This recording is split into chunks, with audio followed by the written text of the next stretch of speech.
Hello दोस्तों, तो स्वागत है हमारे YouTube channel mega mind art classes में। तो दोस्तों आज हम कल की सीरीज़ को आगे बढ़ाते हुए आगे क्वेश्चन की बात करेंगे और देखेंगे कि मिक्स क्वेश्चन से, ठीक है, किस किस टाइप के क्वेश्चन पिछले एग्जाम में आए हुए हैं। इसमें क्वेश्चन नंबर 21 है कि गांधी जी ने, क्वेश्चन 21 है, गांधी जी ने असहयोग आंदोलन की शुरुआत किस वर्ष की। यहाँ सन की बात कर रहे हैं, कह रहे हैं गांधी जी ने असहयोग आंदोलन की शुरुआत किस वर्ष की।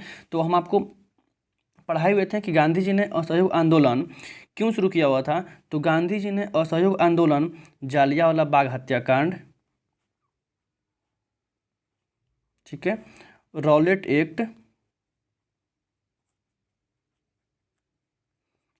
एक्ट और खिलाफत आंदोलन से संतुष्ट होकर शुरू किया था। और इसकी शुरुआत 1 अगस्त, ठीक है, असहयोग आंदोलन की शुरुआत कब हुई थी। तो असहयोग आंदोलन की शुरुआत 1 अगस्त 1920 को, अर्थात ऑप्शन ए सही है। गांधी जी ने असहयोग आंदोलन की शुरुआत 1 अगस्त 1920 को की थी। अगर क्वेश्चन पूछे असहयोग आंदोलन की पुष्टि किस अधिवेशन में की गई, तो आपको बताना है असहयोग आंदोलन की पुष्टि नागपुर अधिवेशन में की गई, ठीक है ना, जिसकी अध्यक्षता राघवाचार्य द्वारा किया जा रहा था, ठीक है। चलिए क्वेश्चन नंबर आगे बात करते हैं। क्वेश्चन नंबर आगे है, भारतीय राष्ट्रीय कांग्रेस की स्थापना कब हुई, ठीक है ना। क्वेश्चन पूछ रहे हैं भारतीय राष्ट्रीय कांग्रेस की स्थापना कब हुई। तो यहाँ आपका ऑप्शन होगा ऑप्शन सी सही है। अर्थात भारतीय राष्ट्रीय कांग्रेस की स्थापना 1885 में हुई थी। अगर बात करें भारतीय राष्ट्रीय कांग्रेस के संस्थापक किन्हें माना जाता है, एक मिनट। अगर क्वेश्चन पूछे भारतीय राष्ट्रीय कांग्रेस के जो 1885 में इसकी स्थापना हुई थी, इसके संस्थापक कौन माने जाते हैं, तो आपको बताना है इसके संस्थापक A.O. ह्यूम को माना जाता है। अर्थात A.O. ह्यूम द्वारा मुंबई में, ठीक है, गोकुल तेजपाल महाविद्यालय में इसकी स्थापना की गई थी। अगर क्वेश्चन पूछे इसके प्रथम ब्रिटिश अध्यक्ष कौन थे, मतलब इसके प्रथम ब्रिटिश अध्यक्ष कौन थे, तो आपको बताना है इसके प्रथम ब्रिटिश अध्यक्ष जॉर्ज यूल थे। क्वेश्चन पूछा हुआ है इसके प्रथम ब्रिटिश अध्यक्ष कौन थे, तो जॉर्ज यूल थे। और यही क्वेश्चन पूछ दे इसके प्रथम अध्यक्ष कौन थे, तो इसके प्रथम अध्यक्ष, बात कर देखिए नोट, तो इसके प्रथम अध्यक्ष व्योमेश चंद्र बनर्जी थे। व्योमेश चंद्र बनर्जी, ठीक है, इसकी याद करें, इसके प्रथम अध्यक्ष व्योमेश चंद्र बनर्जी थे। अगर क्वेश्चन पूछ दे भारतीय राष्ट्रीय कांग्रेस के प्रथम महिला अध्यक्ष, अगर बात करें प्रथम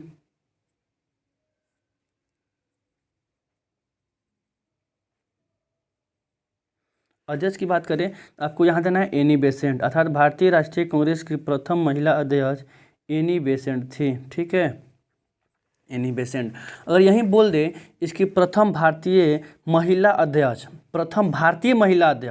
भारतीय राष्ट्रीय कांग्रेस की प्रथम भारतीय इंडियन महिला अध्यक्ष कौन थी, भारतीय की बात करें तो आपको सरोजनी नायडू याद करना है, ठीक है। क्वेश्चन नंबर आगे देखते हैं। क्वेश्चन नंबर 23 की बात करते हैं। क्वेश्चन नंबर 23 कर रहा है, क्वेश्चन नंबर 23 पढ़िए। कह रहा है बंगाल के विभाजन की घोषणा किस वर्ष हुई थी। बंगाल के विभाजन की घोषणा किस वर्ष हुई थी, तो आपको बताए हुए थे बंगाल के विभाजन की घोषणा लॉर्ड कर्जन द्वारा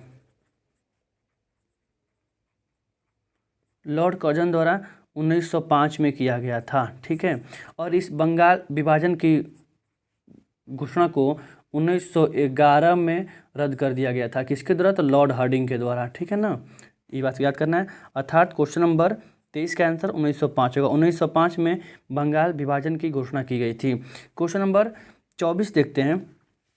क्वेश्चन नंबर 24 है इंडियन नेशनल आर्मी अर्थात आज़ाद हिंद फौज का आर्मी गठन किसने किया था, तो इसका आंसर होगा इंडियन नेशनल आर्मी का गठन सुभाष चंद्र बोस के द्वारा किया गया था। सुभाष चंद्र बोस के द्वारा इंडियन नेशनल आर्मी का गठन किया गया था, ये आपको याद कर लेना है। और क्वेश्चन नंबर 23 को फिर से देखते हैं, तो आपको याद कर लेना है यहाँ पे, जैसे 1905 में बंगाल के विभाजन की घोषणा की गई थी, ठीक उसी तरह 1906 में मुस्लिम लीग की स्थापना की गई थी।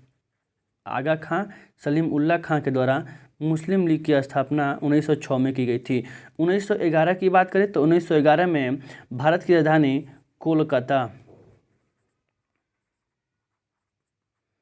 कोलकाता से हटाकर कहाँ कर दी गई, तो कोलकाता से हटाकर दिल्ली कर दी गई थी। ठीक है, इस तरह से आपका ऑप्शन डी भी देख लेते हैं। ऑप्शन डी करें 1914, तो 1914 में क्या हुआ था, तो हम पढ़ाए हुए थे 1914 में, 12th में पूछा हुआ है।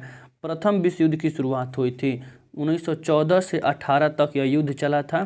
तो 1914 से 18 तक प्रथम विश्व युद्ध का दौर रहा था। ठीक है, प्रथम विश्व युद्ध का दौर 1914 से 1918 तक रहा था। क्वेश्चन नंबर 25 देख लेते हैं। क्वेश्चन नंबर 25 है, भारत किस वर्ष गणतंत्र हुआ था। भारत, अगर क्वेश्चन कर रहा है भारत किस वर्ष गणतंत्र हुआ था, तो भारत अगर गणतंत्रता की बात करें तो भारत का संविधान 26 जनवरी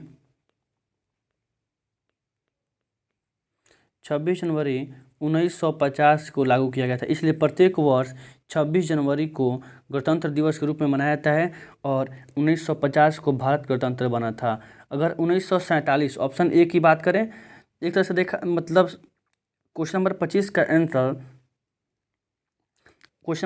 आंसर 1950 होगा। ठीक है, अगर लेकिन क्वेश्चन नंबर ऑप्शन ए की बात करें तो ऑप्शन ए में करें 1947, तो अगर क्वेश्चन का है भारत स्वतंत्र किस वर्ष बना, तो स्वतंत्र किस वर्ष हुआ था, तो भारत स्वतंत्र 1947 अर्थात 15 अगस्त, भारत 15 अगस्त 1947 को स्वतंत्र हुआ था। ठीक है, अगर 1952 ऑप्शन सी देखिए यहाँ पे 1952 की बात कर रहे हैं तो भारत का प्रथम आम चुनाव 1952 में हुआ था। ठीक है, अगर 1957 की बात करें तो जम्मू एंड कश्मीर का संविधान 1957 में बना था। ये आपको इसे याद कर लेना है। ठीक है, कोई दिक्कत नहीं है। क्वेश्चन नंबर 26 देखते हैं। क्वेश्चन नंबर 26 है, त्रिपिटक साहित्य का संबंध किससे है। त्रिपिटक साहित्य का संबंध किससे है, आपको याद करना है। त्रिपिटक बौद्ध धर्म से संबंधित है, अर्थात बौद्ध साहित्य को त्रिपिटक कहा जाता है। इस तरह से क्वेश्चन नंबर 26 का आंसर ऑप्शन बी बौद्ध धर्म होगा। त्रिपिटक का संबंध बौद्ध धर्म से, अर्थात कहीं ना कहीं गौतम बुद्ध की मृत्यु के बाद उनके अनुयायियों ने उनके उपदेशों, उनके अनुशासन, ठीक है ना, को 3 टुकड़ियों में बांट दिया। और वो टुकड़ी कौन सी थी, तो पहला था सूत पिटक, अभिधम पिटक, पहला सूत पिटक, दूसरा अभिधम पिटक, तीसरा विनय पिटक। ये 3 तरह की टुकड़ियाँ थी जिन्हें त्रिपिटक कहा गया। और त्रिपिटक का संबंध किससे है, तो बौद्ध धर्म से है। ठीक है, अब देख लेते हैं क्वेश्चन नंबर 27।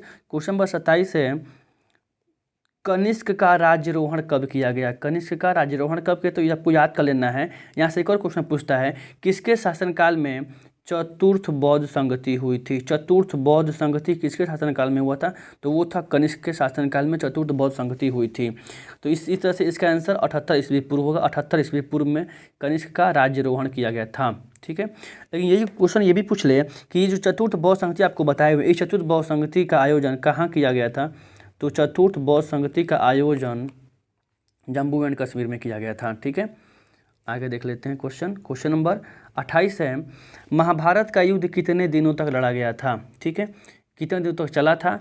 यहाँ से 2 क्वेश्चन भी बनता है कि पहला क्वेश्चन बनता है महाभारत किसकी रचना है, तो वेद व्यास, आपको याद कर लेना है, महर्षि वेद व्यास की रचना महाभारत है। महाभारत का दूसरा नाम क्या है, तो महाभारत का दूसरा नाम जय संहिता है। ठीक है, आपको ये भी क्वेश्चन याद कर लेना, जय संहिता। ठीक है, अगर यहाँ देख लेते हैं, इस क्वेश्चन है महाभारत युद्ध कितने दिनों तक चला था, तो महाभारत का युद्ध 18 दिनों तक चला हुआ था, जो कुरुक्षेत्र में हुआ था। ठीक है ना, क्वेश्चन नंबर 29 देखते हैं। क्वेश्चन नंबर 29 से आपको याद होना चाहिए। क्वेश्चन नंबर 29, अशोक के अभिलेख में कलिंग युद्ध का वर्णन। क्वेश्चन पूछ रहा है कलिंग युद्ध का वर्णन किसमें, अशोक के किस अभिलेख में किया गया, तो आपको बताए हुए हैं कि 1 मिनट, क्वेश्चन है अशोक के अभिलेख में कलिंग युद्ध का वर्णन कहाँ किया गया है, तो किस अभिलेख में किया गया है, तो अशोक के 13वें अभिलेख में। ऑप्शन सी है, अशोक के 13वें अभिलेख में कलिंग युद्ध का वर्णन किया गया है। ठीक है, अशोक, ये क्वेश्चन ये भी पूछता है अशोक किस वंश से संबंधित है, तो अशोक मौर्य वंश से संबंधित है, मौर्य वंश से संबंधित है। ठीक है, कोई दिक्कत नहीं, आगे बढ़ते हैं। क्वेश्चन नंबर 30 है, चोलों की सबसे छोटी प्रशासनिक इकाई क्या थी? तो आपको किसी किसी पुस्तक में उर भी मिलता है, किसी में कुर्रम भी मिलता है, ठीक है। इस तरह से क्वेश्चन नंबर 30 का आंसर, चोलों की सबसे छोटी प्रशासनिक इकाई कौन सी थी? तो वो थी उर। चोलों की सबसे छोटी प्रशासनिक इकाई कौन थी? उर थी, ठीक है। क्वेश्चन नंबर 31 देख लेते हैं। क्वेश्चन नंबर 31 है, राजतरंगिणी के लेखक कौन है? राजतरंगिणी के लेखक कौन है? क्वेश्चन नंबर 29 तो आपको बताए हुए हैं, कलहड़ के द्वारा लिखी गई पुस्तक राजतरंगिणी का संबंध किससे है? तो जम्मू एंड कश्मीर से है। Jammu and J&K, Jammu and Kashmir का संबंध कलहड़ की पुस्तक राजतरंगिणी से है। इससे भी हमें मतलब प्राचीन भारतीय इतिहास की जानकारी प्राप्त होती है। क्वेश्चन नंबर 32 है, अर्थशास्त्र की रचना कब हुई थी? तो ये तो आपको याद कर लेना है। अर्थशास्त्र किसकी पुस्तक है? तो अर्थशास्त्र चाणक्य की पुस्तक है। चाणक्य के द्वारा लिखी गई पुस्तक कौन सी है? अर्थशास्त्र। चाणक्य के एक और नाम है, क्या क्या नाम है? तो दूसरा है कौटिल्य, ठीक है। तीसरा है विष्णुगुप्त, विष्णुगुप्त, ठीक है। इस तरह से इसका आंसर क्या होगा? Option A. क्वेश्चन नंबर 32 का आंसर क्या होगा? ऑप्शन ए होगा। 6ठी शताब्दी ईसा पूर्व में अर्थशास्त्र की रचना हुई थी। क्वेश्चन नंबर 32 है। क्वेश्चन नंबर 32 है, पतंजलि के महाभाष्य से हमें जानकारी मिलती है। पतंजलि के महाभाष्य से हमें किस शासक के शासनकाल की जानकारी मिलती है? किस वंश की जानकारी मिलती है? तो ऑप्शन ए है गुप्त काल की, ऑप्शन बी है मौर्य काल की, ऑप्शन सी है प्राच्य मौर्य काल की, ऑप्शन डी इनमें से कोई गई। अगर देखा जाए तो इनमें से कोई नहीं, इनमें से कोई नहीं। इसका आंसर सही है, किसी किसी बुक में गुप्त काल से दिया हुआ है, गलत है। गुप्त काल नहीं होगा। पतंजलि के महाभाष्य से हमें शुंग वंश के शासनकाल की जानकारी प्राप्त होती है। शुंग वंश, ठीक है ना। इस तरह से ऑप्शन डी इज द सही आंसर। शुंग वंश इसका आंसर होगा, इनमें से कोई नहीं, ठीक है। चलिए क्वेश्चन नंबर 34 देख लेते हैं। क्वेश्चन नंबर 34 है, पुराणों की संख्या कितनी है? पुराणों की संख्या कितनी है? और पुराणों के माध्यम से भी हमें प्राचीन भारतीय इतिहास की जानकारी प्राप्त होती है। तो पुराणों की संख्या कितनी है और सबसे प्राचीन पुराण कौन है? ये भी क्वेश्चन है। तो पुराणों की संख्या 18 है, ऑप्शन बी सही है। और सबसे प्राचीन पुराण कौन है? तो आपको याद कर लेना है, सबसे प्राचीन पुराण मत्स्य पुराण है, ठीक है। भी याद कर लेना है। यहाँ क्वेश्चन भी पूछा हुआ है, इसमें 2 पुराण ऐसे हैं जिससे हमें अन्य वंश के शासकों के शासनकाल की जानकारी प्राप्त होती है, जैसे विष्णु पुराण और वायु पुराण। तो विष्णु पुराण से हमें मौर्य वंश की जानकारी, मौर्यकालीन भारतीय इतिहास की जानकारी प्राप्त होती है। ठीक वैसे ही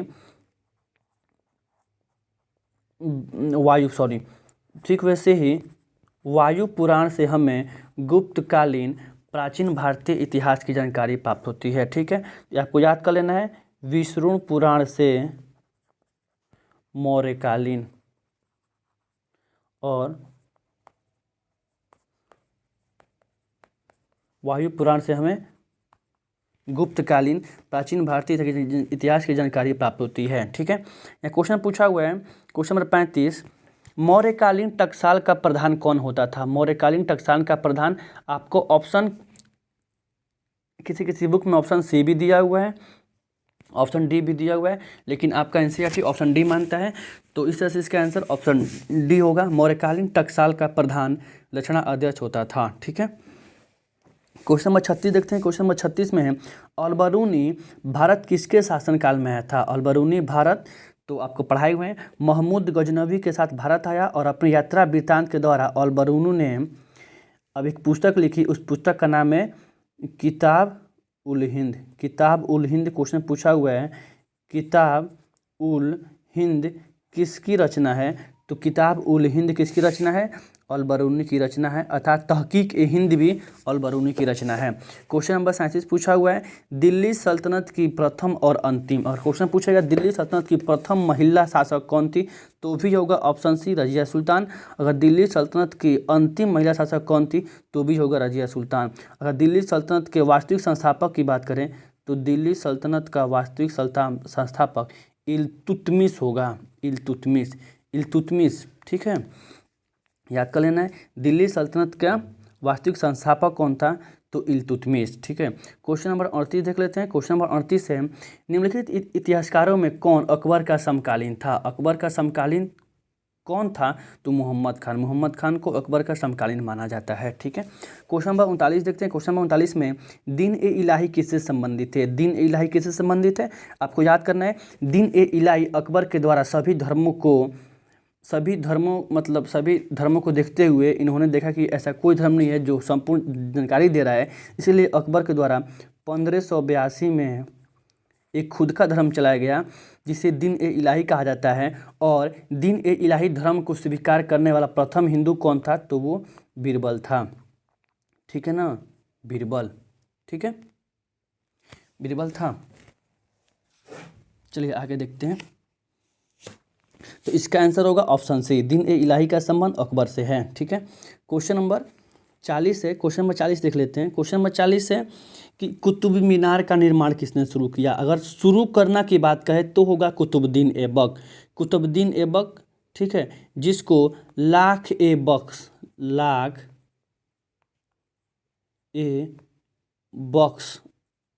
अर्थात लाखों का दान देने वालों की संज्ञा दी गई है।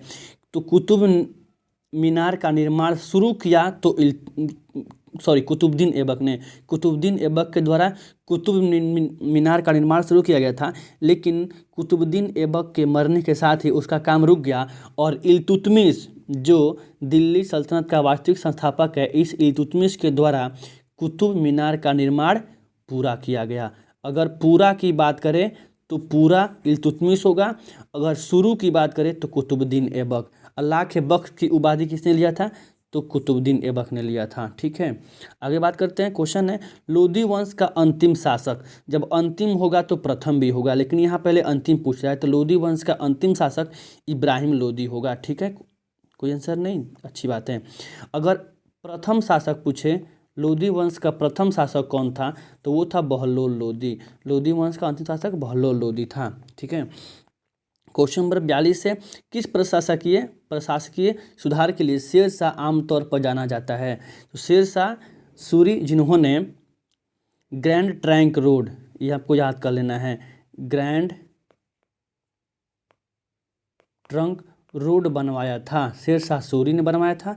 और यह भूमि सुधार व्यवस्था के लिए जाने जाते हैं। ठीक है, इनके समय में भूमि सुधार व्यवस्था में आमूल चूर परिवर्तन हुआ था, इसलिए किस प्रशासकीय सुधार के लिए शेरशाह जानते हैं? तो शेरशाह को भूमि सुधार के लिए जाना जाता है। इस तरह से आपके अभी तक 42 क्वेश्चन कंप्लीट हो गए हैं।